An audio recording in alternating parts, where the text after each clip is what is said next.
Hello friends, नमस्कार। मैं नितेश जैन। प्रबंधन से संबंधित मेरा ये थर्ड लेक्चर है जिसमें हम प्रबंधन की अवधारणा टॉपिक पढ़ रहे हैं। जिसमें हम पढ़ चुके हैं थियो हेमन की प्रबंध की अवधारणा। इसको डिस्क्राइब किया जा चुका है। इसके आगे हम देखते हैं प्रबंध का 5M। ये 5M की आवश्यकता क्यों होती है? क्योंकि प्रबंधन हमेशा किसी न किसी उद्योग के लिए ज़्यादातर काम करता है। प्रबंध प्रक्रिया में नियोजन, संगठन, अभिप्रेरणा तथा नियंत्रण को सम्मिलित करते हैं, क्योंकि उद्योग में 5M अर्थात 5M जो हैं इसमें दिए हुए हैं। नंबर 1 हम देखें, M फॉर मानव, मैन यानी कि मानव। M फॉर मटेरियल यानी कि माल। M for machine. M for money यानी कि मुद्रा। M फॉर मेथड यानी कि विधि। किसी भी उद्योग को संचालित करने के लिए इन 5M की हमें आवश्यकता होती है। नेक्स्ट हम देखते हैं हेराल्ड कुंट्ज़ ओडोनेल की प्रबंध की अवधारणा। हेराल्ड कुंट्ज़ ओडोनेल आधुनिक दर्शन पर आधारित अपनी अवधारणा देते हैं। ये यहाँ से क्वेश्चन भी बन सकता है कि आधुनिक दर्शन पर कौन दे रहा है, तो हेराल्ड कुंट्ज़ ओडोनेल देते हैं। इनकी अवधारणा आधुनिक दर्शन पर कैसे है? आधुनिक दर्शन, अगर हम ऐतिहासिक दर्शन या पुराना दर्शन जब भी देखते हैं तो उसमें हम देखते हैं कि पुराने समय में राजा हुआ करते थे जो कि खुद रूल्स बनाते थे और जनता से फॉलो करवाते थे। वहाँ पे जनता के पास चॉइस नहीं होती थी। राजा कभी भी खुद आके काम नहीं करता था, वो जो बना दिया वो करना पड़ेगा, तो वो होता था। लेकिन आज का जो समय है वो ऐसा है जिसमें मानवीय गुणों को ध्यान रखा जाता है और मानव के साथ कदम से कदम मिलाकर चलना होता है। तो इनकी डेफिनेशन हम देखते हैं। प्रबंध औपचारिक रूप से संगठित व्यक्तियों के समूह के साथ साथ उनके द्वारा कार्य कराने की कला है। इनकी प्रबंध संबंधी यह अवधारणा प्रबंध के आधुनिक दर्शन पर आधारित है। आधुनिक परिस्थितियों में प्रबंध अपने अधीनस्थ कर्मचारियों से तभी काम ले सकता है जबकि वह स्वयं उनके साथ मिलकर काम करने के लिए तत्पर हो। जब तक आप उनके साथ स्वयं मिलकर काम करने के लिए तत्पर नहीं होंगे तब तक प्रबंधन आपका सफल नहीं हो सकता। आज ऐसा समय आ गया है ना। इसके उद्देश्य क्या हैं? संगठनात्मक उद्देश्य, सामाजिक उद्देश्य, कर्मचारीगण संबंधी उद्देश्य, आर्थिक उद्देश्य और मानवीय उद्देश्य, सभी तरह के उद्देश्य इसमें शामिल होते हैं। नेक्स्ट हम देखते हैं प्रबंध की प्रमुख अवधारणाएं जो कि निम्नलिखित हैं। ये बहुत महत्वपूर्ण अवधारणाएं हैं। ये सारी अवधारणाएं जब हम पढ़ लेते हैं तो हमें समझ में आएगा कि प्रबंधन का बेसिक स्ट्रक्चर क्या है, प्रबंधन में क्या क्या चीज़ें होती हैं। ये प्रबंधन जो मैनेजमेंट हमारा पूरा सब्जेक्ट है उससे संबंधित उसका एक सार है। इसमें हम देखते हैं सबसे पहले तो उत्पादन के साधन की अवधारणा। उत्पादन के साधन की अवधारणा में कहते हैं प्राचीन अर्थशास्त्रियों ने प्रबंध को उत्पादन के एक साधन की संज्ञा दी। उनके अनुसार भूमि, श्रम, पूंजी, साहस आदि के समान प्रबंधन भी उत्पादन का एक साधन ही है। क्योंकि प्रबंधन का काम क्या होता है कि हम प्रबंधन से हमेशा चाहते हैं कि मिनिमम इनपुट मैक्सिमम आउटपुट, हमें कम से कम खर्चा करना पड़े और लाभ हमें ज़्यादा से ज़्यादा प्राप्त हो जाए। तो यहाँ पे उत्पादन के साधन के रूप में प्रबंधन काम करता है। उत्पादन के साधन के रूप में जैसे साधन क्या क्या हैं? भूमि, श्रम, पूंजी, साहस, संगठन जो उत्पादन के लिए आवश्यक होते हैं उसके लिए एक साधन के रूप में माना गया है प्रबंधन को। नेक्स्ट हम देखते हैं वर्ग अवधारणा। वर्ग अवधारणा में हम देखते हैं वर्ग के रूप में प्रबंध व्यक्तियों का एक ऐसा समूह है जो किसी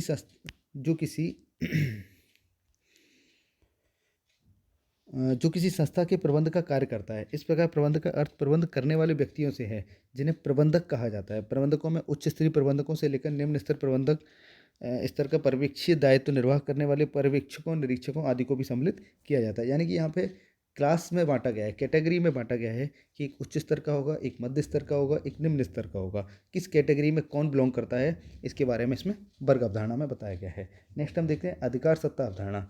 इसमें डेफिनेशन है हरविंसन तथा मायर्स के अनुसार प्रबंध नियम बनाने तथा नियमों का पालन कराने वाली संस्था है जो अधीनस्थों एवं अधिकारियों के संबंध में धागों से बंधी होती है ना। क्योंकि अधिकार किसी एक के पास अधिकार होगा, वो अपने अधिकार का प्रयोग करके लोगों से काम कराएगा। यदि हम इतिहास पर ध्यान दें तो ज्ञात होगा कि प्रबंध अधिनायकवादी रूप में सर्वप्रथम सामने आया।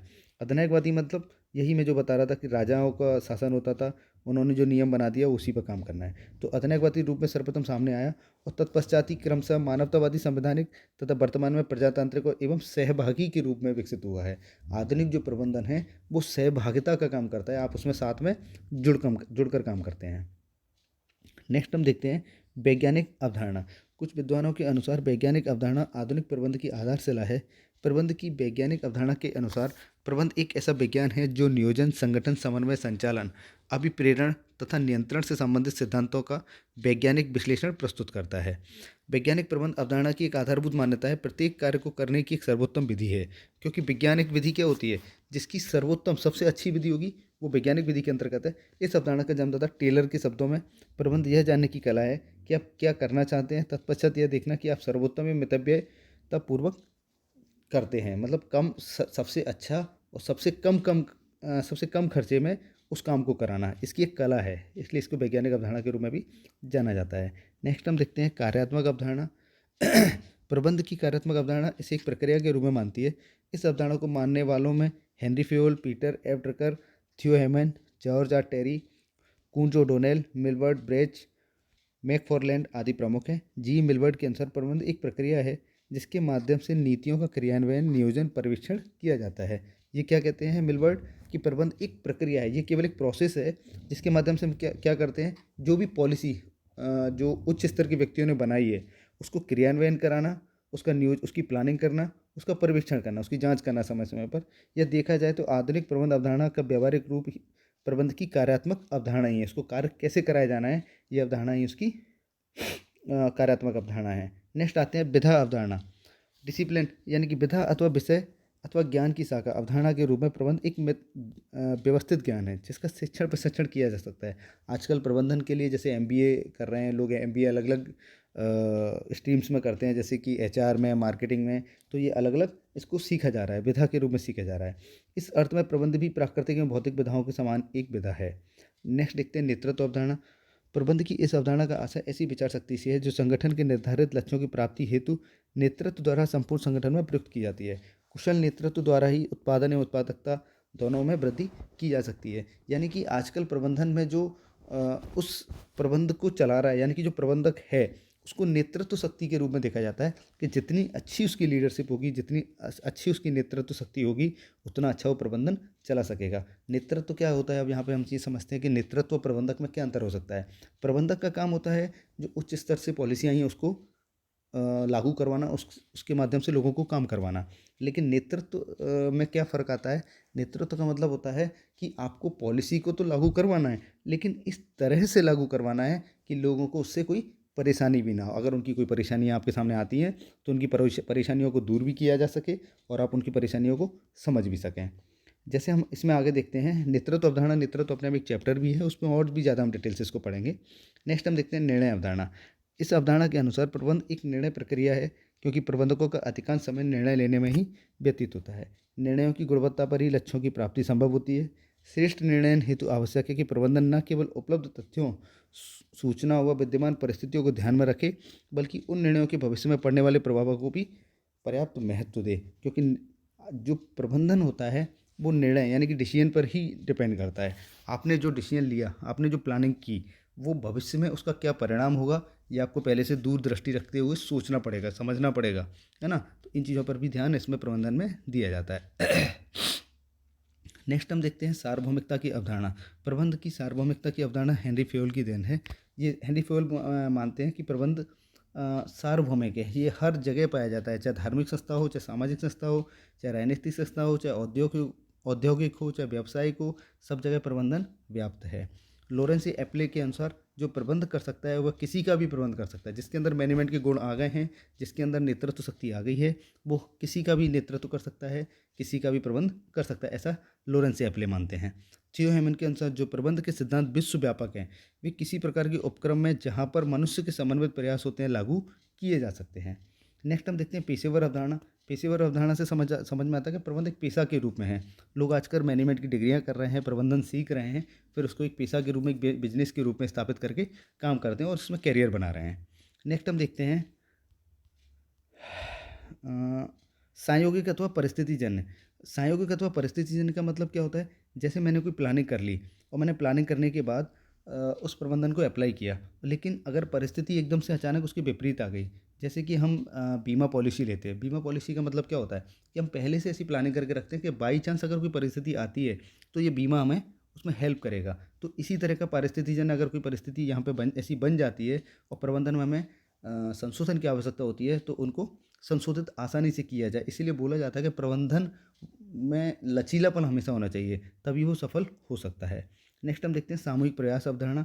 प्रबंधन एक सामूहिक प्रयास है। ऐसा कोई भी नहीं बोल सकता कि मैं इस कंपनी को चला रहा हूँ या केवल मेरे अनुसार ही चल रही है, मेरे कारण ही चल रही है।